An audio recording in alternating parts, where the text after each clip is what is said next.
Boa noite, graça e paz, em nome do Senhor Jesus. Que Deus te abençoe muito. E eu quero convidar você para esse momento de devocional.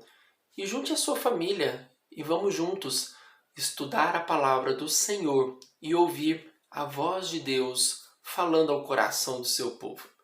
Hoje eu quero falar sobre livre-arbítrio. E a minha pergunta logo de cara é: temos ou não temos? Se você respondeu que temos, me desculpe dizer, mas nós não temos livre-arbítrio. O que nós sabemos pelas Escrituras é que Deus, quando criou Adão e Eva, deu a eles livre-arbítrio. Homem e mulher eram capazes de fazer escolhas, seja para o bem, seja para o mal. Quando foram seduzidos pela serpente e então caíram no engano, comeram do fruto que fora proibido, homem e mulher, Adão e Eva, perderam a liberdade de escolha, porque foi feita uma escolha definitiva. Ficaram do lado daquilo que era mal. Optaram pelo pecado, pela rebeldia e pela desobediência a Deus.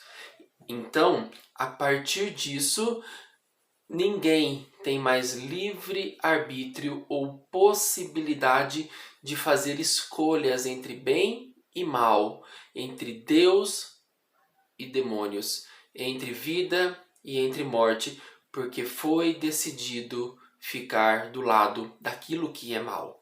Alguns textos nos empurram para esse entendimento. Por exemplo, Eclesiastes, capítulo 7, versículo 29, diz assim: Eis o que tão somente achei, que Deus fez o homem reto, mas ele se meteu em muitas astúcias. Percebam que o sábio ele já deixa claro, Deus fez o homem reto, mas ele escolheu se meter em muitas astúcias. Outro texto é de Gênesis, capítulo 2, versículos 16 e 17. E o Senhor Deus lhe deu esta ordem: de toda a árvore do jardim comerás livremente, mas da árvore do conhecimento do bem e do mal não comerás, porque no dia em que dela comeres, certamente morrerás. Deus deu uma ordem.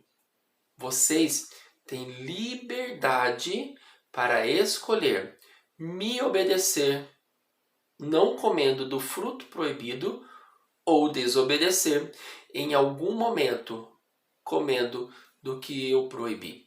E o que eles fizeram? Seduzidos pela astúcia da serpente, comeram do fruto que lhes fora negado. E isso você encontra em Gênesis 3, versículo 6, quando diz: Vendo a mulher que a árvore era boa para se comer, agradável aos olhos, e árvore desejável para dar entendimento, tomou-lhe do fruto e comeu. E deu também ao marido, e ele comeu. Aqui, uma escolha foi feita. Lembre-se que Deus deu uma ordem, mas eles escolheram ser rebeldes e desobedientes a uma ordem expressa, muito clara. Eles poderiam usufruir de tudo o que havia no jardim. Apenas da árvore da vida e a árvore do conhecimento do bem e do mal não poderiam ser comidos os seus frutos. Mas perceba que fizeram uma escolha, foram seduzidos e nessa escolha abandonaram Deus, rejeitaram o Senhor. E a partir daí, todas as escolhas são desastrosas, porque elas são inclinadas para aquilo que o coração está voltado.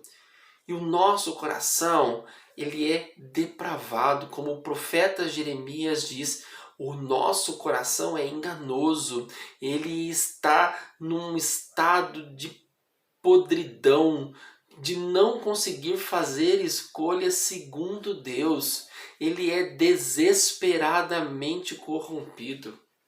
Uma escolha foi feita naquele exato momento.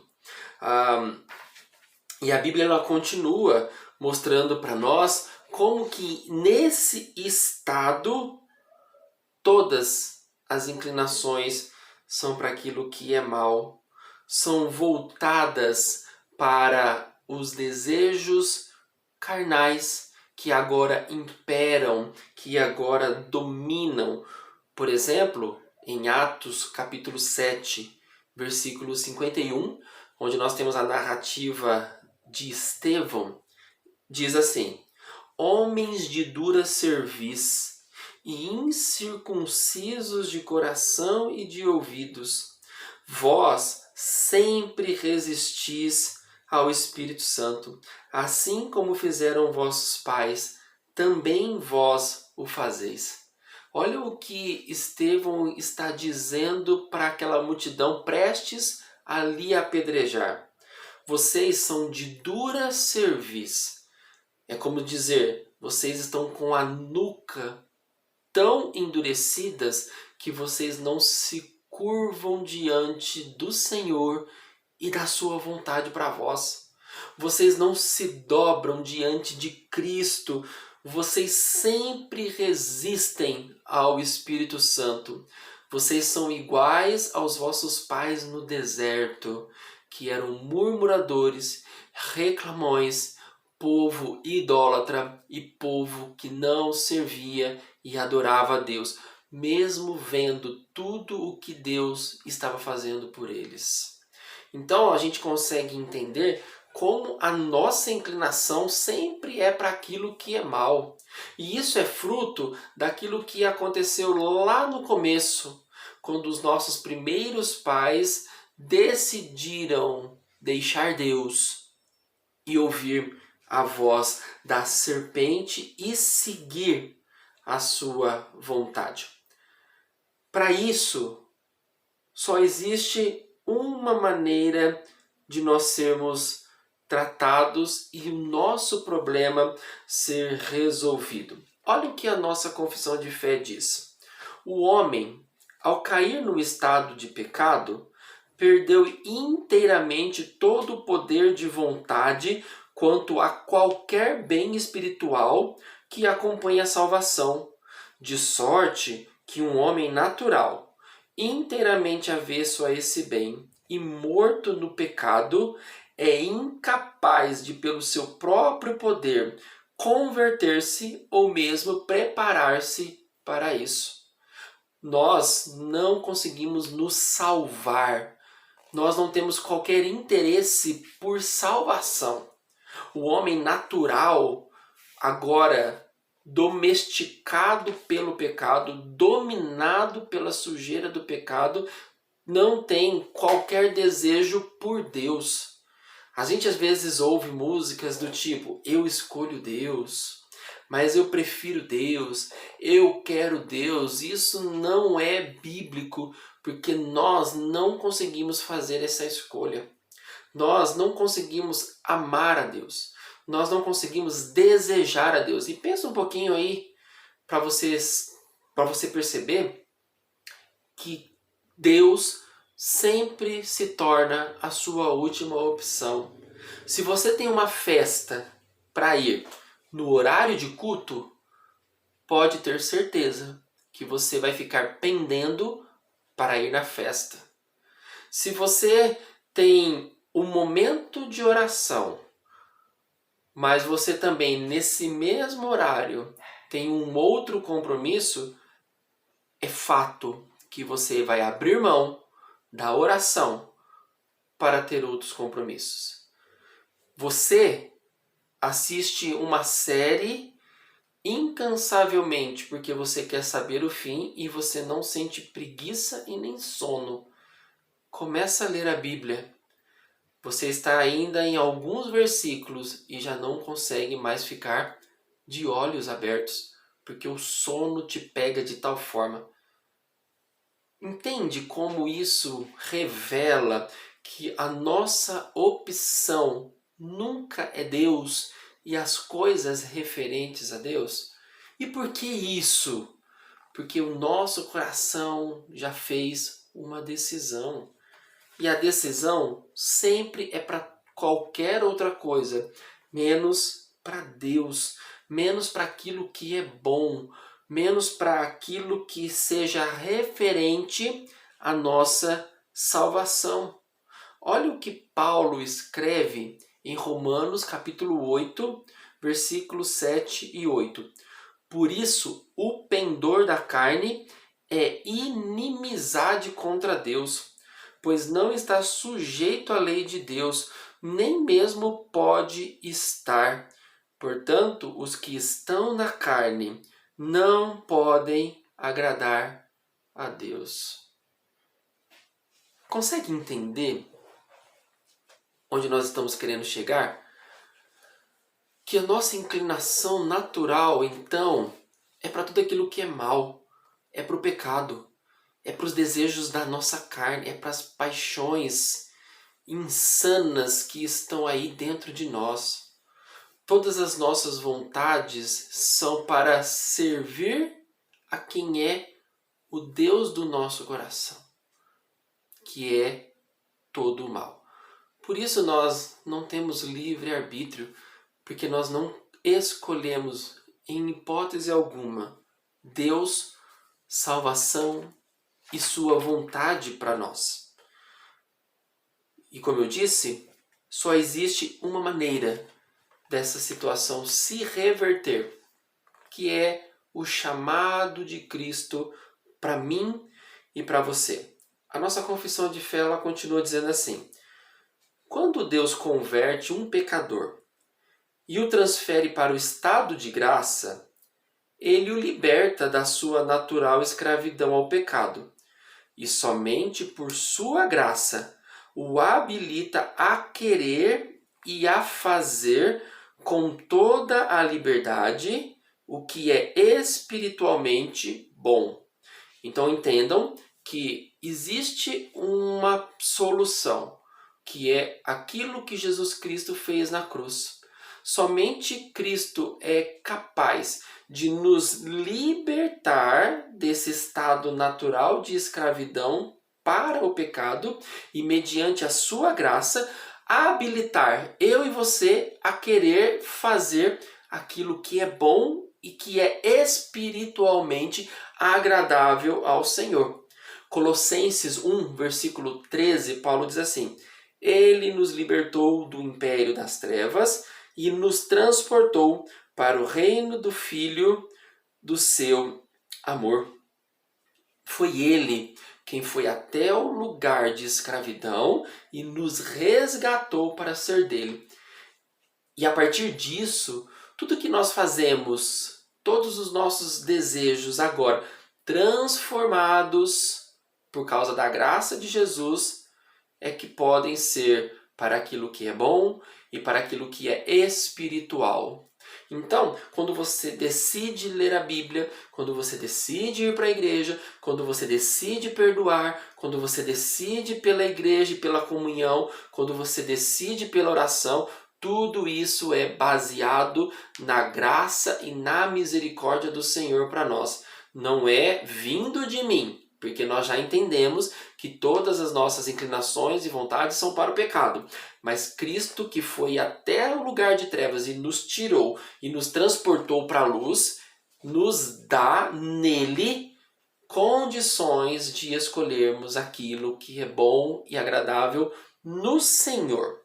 Mas olha o que ele continua dizendo: mas isso de tal modo que, por causa da corrupção ainda existente, o pecador não faz o bem perfeitamente, e nem deseja somente o que é bom, mas também o que é mal. Isso é para ensinar a mim e a você que nós não somos perfeitos, que nós não podemos nos comparar com outras pessoas e achar que nós estamos na condição de lhe ser juiz. Não podemos, porque nós compreendemos que apesar do que Cristo fez em nos tirar da escravidão do pecado e nos levar para si, ainda há resquícios de mal e de pecado dentro de nós. Ainda há desejos de se desviar e de fazer aquilo que é errado, de caminhar pelos caminhos tortuosos, de voltar para a nossa velha vida e de continuar escravizados para aquilo que é mal e contra o Senhor. Paulo escreve aos Gálatas no capítulo 5, versículo 17: porque a carne milita contra o espírito, e o espírito contra a carne, porque são opostos entre si, para que não façais o que porventura seja do vosso querer. Então existe uma guerra espiritual acontecendo entre as vontades, a vontade da nossa carne e a vontade de Deus, e é uma guerra acontecendo entre vontades, ora pendendo para aquilo que é natural nosso, que é viver maldade, ora lutando por aquilo que Jesus Cristo fez na cruz por nós, que é oferecer vida e liberdade no Senhor. Então, glória a Deus por aquilo que Jesus fez, mas entenda que nós ainda vivemos nessa guerra. Ainda há uma luta acontecendo dentro de nós. A carne lutando contra o espírito. E sabe quando isso vai mudar de maneira definitiva? Somente na glória. Somente na eternidade com Jesus. É no estado de glória, como a confissão deixa claro, que a vontade do homem se torna perfeita e imutavelmente livre para o bem só. Quando nós vamos conseguir viver somente para o bem, para as coisas de Deus, na glória, na eternidade, quando o Senhor Jesus nos chamar para estar com Ele. Aí sim, a nossa vontade só será inclinada para o Senhor. Não vai haver agora mais nenhuma guerra entre carne e espírito, porque nós viveremos somente para o bem e o bem de Deus. Olha o que Judas escreve no versículo 24. Ora, aquele que é poderoso para vos guardar de tropeços e para vos apresentar com exultação, imaculados diante da sua glória. Judas ele deixa claro, precisamos daquele que é poderoso para nos guardar de tropeços, ou seja, somos totalmente vulneráveis. Podemos tropeçar, podemos cair, podemos ceder, podemos desejar dar vazão àquilo que é natural para nós. Mas o Senhor é poderoso para nos guardar de tropeçar. É somente Ele que nos mantém de pé e seguros. Somos firmes porque a mão do Senhor nos segura. A nossa resistência, a nossa fortaleza está no Senhor. Permaneçamos firmados na rocha, para que não sejamos atraídos e traídos pela inclinação do nosso coração. O meu desejo é que tudo isso tenha ficado muito claro para você. Pergunto novamente, temos livre arbítrio? Não temos. Não temos. Uma escolha foi feita e escolhemos o que é mal. Não escolhemos Deus. Não escolhemos o que é bom. Não escolhemos o que é espiritual. Só fazemos isso por causa de Cristo, porque Ele deu a sua vida para nos tirar desse lugar de escravidão. Mas ainda temos esse resquício de pecado que habita dentro de nós, que contamina o nosso coração e as nossas vontades. Mas isso vai acabar na eternidade, na glória, quando o Senhor nos resgatar. E enfim, teremos apenas uma vontade: glorificar e adorar ao Senhor. Mas enquanto isso não acontece, continuemos firmes no Senhor. É Ele quem nos segura e nos guarda para não tropeçarmos. Vamos orar? Obrigado, Deus, por esse plano tão perfeito, plano de resgate que nos tirou das trevas e nos trouxe para a luz. Obrigado. Obrigado porque o Senhor poderia simplesmente não fazer nada e nos deixar viver como foi a nossa escolha, para o mal, e o nosso destino decretado ser o inferno. Obrigado porque Cristo nos salvou para nos dar vida e vida em abundância, para nos tirar do lugar de escravidão do pecado e vivermos para o Senhor. Obrigado, Deus. Obrigado porque isso nos dá esperança de vida com Jesus. Mas eu sei, Deus, que nós ainda fraquejamos, nós ainda vacilamos e constantemente o nosso coração se volta para aquilo que é mal, se inclina para aquilo que lhe é natural. E que nós possamos então buscar ao Senhor e pedir que nos ajude a permanecer firmes, inabaláveis no Senhor, a continuar dependentes de Ti e somente de Ti, a viver para o Senhor e saber que mesmo quando vacilamos, somos protegidos e levantados pelo Senhor.